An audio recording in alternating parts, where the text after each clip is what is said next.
मैं एक बहुत गरीब घराने से ताल्लुक़ रखता था। मैं इकलौता अपने घर में कमाने वाला था। मेरे बाप का देहांत हो चुका था। मेरी माँ और मैं अकेला ही अपने घर में रहते थे। घर के हालात बहुत बुरे हो चुके थे। घर के खाने-पीने के लिए भी कमी होने लगी। तो एक दिन मैं अपने दोस्त से बात कर रहा था, तो दोस्त ने बताया कि मेरे पास अरब का एक वीज़ा है, तुम वहाँ जा सकते हो। तो मैंने कहा कि घर में खाने-पीने के हालात सही नहीं हैं। मेरे पास इतना पैसा नहीं कि मैं घर का खर्च चला सकूँ। तो सऊदी की वीज़ा कैसे ख़रीद लूँगा। तो मेरा दोस्त कहने लगा, परेशान मत हो, दोस्त किस काम आएगा। मेरे दोस्त ने मेरे ऊपर पैसे लगा दिए और मुझे सऊदी के लिए वीज़ा दे दी और सारे कागजात पूरे होने के बाद मैं सऊदी चला गया। और मेरे दोस्त ने मुझे बताया था कि उसका दोस्त वहाँ पर रहता है, वह उसे बता देगा। मैं जैसे वहाँ गया तो वह मुझे एयरपोर्ट पर लेने आया और मुझे अपने कमरे पर ले गया। वहाँ जाकर मुझे काम ढूंढना था। मैं रोज़ काम ढूंढने जाता और थक हार कर घर वापस आ जाता, लेकिन मुझे काम न मिलता। लेकिन एक दिन हम दोनों घूमने निकले थे। वहाँ पर एक अरबी आदमी जा रहा था। उससे मेरी मुलाकात हुई तो वह कहने लगा, तुम्हें काम की ज़रूरत है। तो मैंने कहा, हाँ, काम की ज़रूरत की वजह से हम इधर उधर फिर रहे हैं, लेकिन हमें काम कहीं नहीं मिल रहा।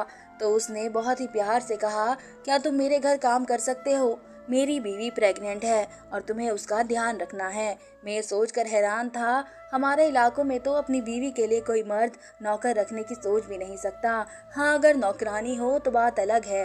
पर इस अरबी मर्द ने बेझिझक होकर मुझे काम पर आने के लिए बोल दिया और अपने घर का पता बता दिया। मुझे डर लग रहा था कि कहीं कोई ये गलत इंसान तो नहीं जो मुझे फंसाना चाहता हो, लेकिन डर से काम नहीं चलता। मुझे हिम्मत करनी थी और अगले दिन मैं सब भूलकर उसके पते पर चला गया। वहां जाकर देखा तो एक औरत गेट पर आई। तो मैंने कहा, मुझे आपके पति नौकरी के लिए कह कर आए हैं।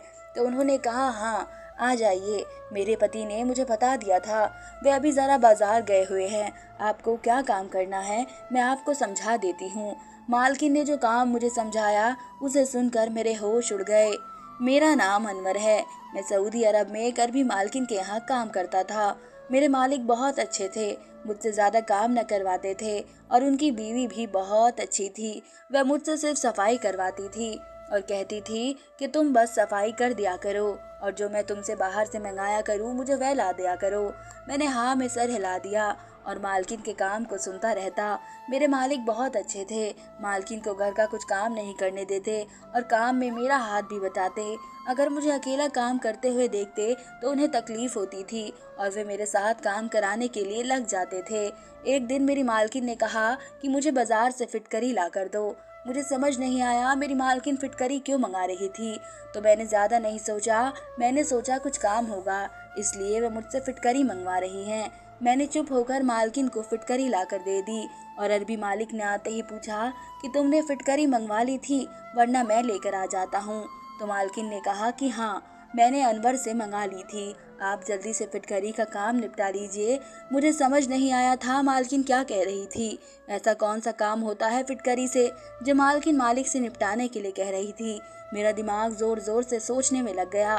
फिर मालिक किचन में गए और उस फिटकरी को फोड़ने लगे और मुझे काम करने को कह दिया कि तुम जाकर सफाई करो। मैं सोचता था शायद मालिक मुझसे राज छुपाना चाहते हैं। मैंने ज़्यादा सोचने की कोशिश नहीं की और मैं अपने कामों में लग गया और मालकिन ने मुझे अपने ही घर में कमरा दे दिया था। क्योंकि मेरे दोस्त का जो कमरा है वह थोड़ी दूरी पर था, इसलिए मालिक कहते थे कि तुम रोज़ इतनी दूर का सफ़र तय करो और फिर यहाँ पर थके हारे आकर काम करो, इसलिए तुम हमारे घर में रह सकते हो। तो मालिक ने मुझे अपने ही घर में कमरा दे दिया था। रात को मैं सो रहा था। मुझे बहुत शिद्दत की प्यास लगी तो मैं कमरे से बाहर उठकर किचन में गया तो मुझे मालकिन के कमरे से बहुत तेज़ तेज़ आवाज़ें आ रही थी। मुझे समझ नहीं आया कि मालकिन इतनी क्यों परेशान है। मैं हैरान था कि शायद मालिक अंदर ही है, पर मैंने इस बात को अनसुना कर दिया और अपने कमरे में आकर लेट गया। लेकिन मैं यही सोचता रहा कि मालिक आकर फिटकरी से क्या करते हैं और मुझसे ये बात क्यों छुपा रहे थे। अगले दिन फिर जब मैं उठा तो मालकिन किचन में देख रही थी कि फिटकरी ख़त्म हो चुकी है। तो मालकिन ने कहा, अनवर, जल्दी से अपना सारा काम निपटा लो, मुझे तुम्हें बाजार से फिटकरी मंगवानी है। मैंने कहा, जी मालकिन, बस थोड़ा सा काम बचा है, काम होते ही मैं फिटकरी लेकर आता हूँ। मैंने वहाँ दुकानदार से पूछा कि मुझे फिटकरी चाहिए और उससे पूछा कि फिटकरी किस काम आती है। वह कहने लगा कि ये तो अरबी मालकिन से जाकर पूछना कि वह इस फिटकरी का क्या करती है जो रोज़ मंगवाती है। मैं चुप हो गया। और मालकिन को जाकर फिटकरी दे दी। मैंने मालकिन से पूछा कि मालकिन फिटकरी से क्या होता है, तो मालकिन ने बात गोलमोल कर दी और फिर मालिक वापस आए तो फिर से फिटकरी को लेकर किचन में चले गए और किचन में जाकर फिटकरी को किचन की अलमारी में जाकर रख दिया। मुझे अजीब सा लग रहा था, आखिर मालिक और मालकिन फिटकरी के साथ क्या करते हैं। एक दिन जब मैं रात में उठा तो मालिक किचन में से फिटकरी लेकर अपने कमरे में जा रहे थे। मालिक ने उस फिटकरी में कुछ मिला रखा था, मुझे समझ नहीं आया था और जैसे ही मालिक उस फिटकरी को कमरे में लेकर गए तो अंदर से कमरा बंद कर लिया और उनकी पत्नी की चीखों की आवाज़ें आने लगी और मालिक बिल्कुल चुप थे। मैं हैरान और परेशान हो गया। मुझे पूरी रात नींद नहीं आई। मेरा दिल जोरों से धड़क रहा था। मैं करवटें बदलता रहा और सोचता रहा, आखिर फिटकरी किस काम में आती है जो मालिक के अंदर ले जाते ही मालकिन चिल्लाने लगती है। तो फिर मैं एक दिन मालकिन से छुट्टी लेकर अपने दोस्त के यहाँ गया और मैंने उस दोस्त के यहाँ उसके साथ खाना खाया और उसके साथ कुछ वक्त बिताया, क्योंकि यहाँ पर कोई और अपना नहीं था तो वह भी अपना नहीं, पर उससे बात करना अच्छा लगता था। और मेरे घर पर भी बात हुई तो सिर्फ मेरे घर पर मेरी माँ थी। मेरी माँ की भी तबीयत खराब थी तो मैंने अपने दूसरे दोस्त से उनका ध्यान रखने के लिए कह दिया था और मैंने अपने दोस्त को पैसे भेज दिए थे। और मैं अरबी मालकिन और मालिक से ज़्यादा ताक झाक भी नहीं करता था, क्योंकि अगर मैं ऐसा करता तो मुझे काम से निकाल सकते थे और मुझे इस टाइम काम की ज़रूरत थी। तो मैंने अपने दोस्त से पूछा कि आखिर ये अरबी औरतें और आदमी फिटकरी के साथ क्या करते हैं। मेरा मालिक रोज़ फिटकरी लेकर किचन में से अपनी बीवी के कमरे में जाता है और मालकिन ज़ोर ज़ोर से चिल्लाती है। मुझे समझ नहीं आता फिटकरी का क्या मतलब है। तो वो कहने लगा, ये तो यहाँ के अरबी औरत और आदमी ही जाने, मुझे भी पता नहीं इस फिटकरी का क्या इस्तेमाल होता है। जब मैं घर आया तो मालकिन परेशान हो रही थी और कह रही थी कि मेरे पति ने तुम्हें यहाँ इसलिए रखा है कि मेरी देखभाल के लिए। तुम्हें पता है ना मैं पेट से हूँ, तो फिर तुमने इतना टाइम क्यों लगा दिया। मुझे 1000 काम पड़ते हैं और तुम्हारे मालिक यहाँ नहीं होते, रात में आते हैं, पूरे दिन का काम मैं अकेली कैसे करूँगी। और मुझे बाहर से फिटकरी भी मंगवानी होती है, मैं किससे मंगवाऊँगी। अगर एक दिन भी मैंने फिटकरी न मंगवाई तो अनर्थ हो जाएगा। ये सुनकर मैं हैरान हो गया। इस छोटी सी फिटकरी से क्या अनर्थ हो जाएगा, इस छोटी सी फिटकरी का क्या राज है, मुझे समझ नहीं आता था। सिलसिला ऐसे ही चलता रहा। मैं मालकिन के लिए रोज़ फिटकरी लाकर देता और मालकिन की फिटकरी रोज़ ख़त्म हो जाती। एक दिन मालकिन का कमरा थोड़ा सा खुला हुआ था। जब मैं पानी पीने के लिए उठा तो मैंने मालकिन के कमरे में झाँका तो वह देखकर मेरे होश उड़ गए, क्योंकि मालिक तो मालकिन के साथ। मैं इस बात को लेकर बहुत परेशान हो रहा था कि आखिर अरबी मालिक और मालकिन फिटकरी से क्या करते हैं।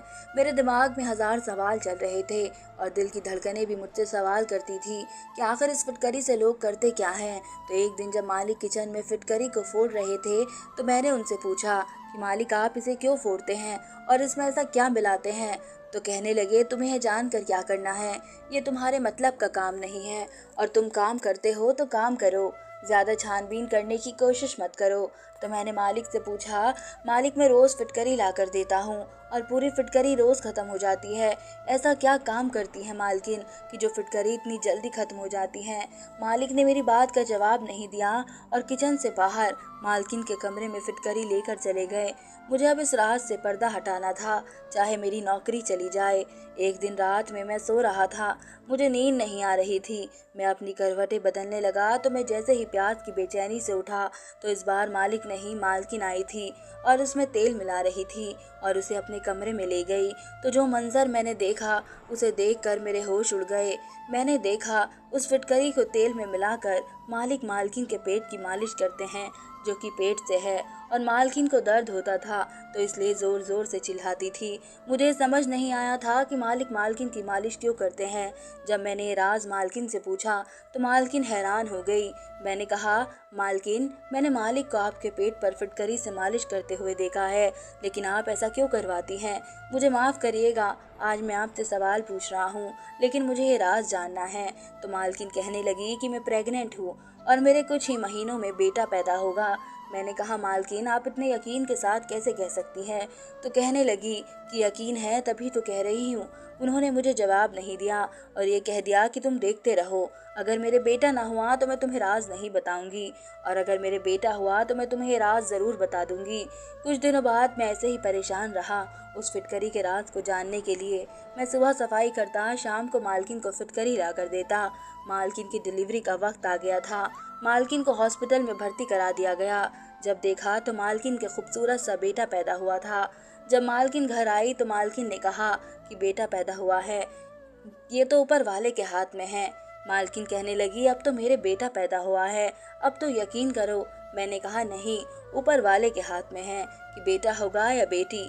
तो कहने लगी, ये पुराने लोगों की बातें हैं और विश्वास करना सही होता है। ये कैसा टोटका है कि अगर तुम फिटकरी तेल में मिलाकर लगाओ तो तुम्हारे बेटा पैदा होता है, और वह भी बहुत खूबसूरत बेटा पैदा होता है। मालकिन के बात सुनते ही मैं हैरान हो गया था, लेकिन मालकिन का जो बेटा पैदा हुआ था वह बहुत ही खूबसूरत था।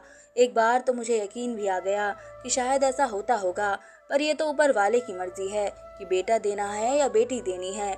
अगर इस टोटके से बेटा पैदा होने लगे तो हर कोई यही टोटका आजमाए और दुनिया में बेटों की लाइन लग जाए, तो यह गलत है। टोटके नहीं होते हैं, ये तो ऊपर वाले का फैसला है। जो जिसकी तकदीर में लड़का हो उसे वह लड़का देता है, और जिसकी तकदीर में लड़की हो वहाँ लड़की होती है। और लड़की वाले माँ बाप खुश नसीब होते हैं जिन्हें लड़की पैदा होती है। ये बात कहकर मैं मालकिन के घर से आ गया और अपने दोस्त को आकर बात बताई तो वे भी कहने लगा कि क्या पता यार, ये लोग ही जाने उनके टोटके क्या क्या होते हैं। लेकिन मेरे मालिक और मालकिन बहुत अच्छे थे। मैं उनके यहाँ काम पर ही लगा रहा और फिर उन्होंने मेरी तनख्वाह भी बढ़ा दी और मैं अच्छे खासे पैसे कमा रहा था। और मेरी माँ वहाँ पर परेशान नहीं थी, वह अपना फुल खर्च करती थी, उनके खर्च में कोई कमी नहीं आती थी। ये सोचकर मैं बहुत खुश था। हमारे घर की परेशानी भी निकल चुकी थी और जल्द ही मैं छुट्टी पर अपने घर जाने वाला था। अपनी माँ को देखना चाहता था, अपनी माँ को सीने से लगाना चाहता था और मेरे दिमाग में कोई ऐसी हलचल नहीं थी। मैं बिल्कुल बेफिक्र हो चुका था। धन्यवाद दोस्तों। उम्मीद करती हूँ आप सबको मेरी कहानी पसंद आएगी। अगर आप सबको मेरी कहानी पसंद आए तो प्लीज़ मेरे चैनल को सब्सक्राइब करें, मेरे वीडियोस को लाइक करें और ज़्यादा से ज़्यादा शेयर करें।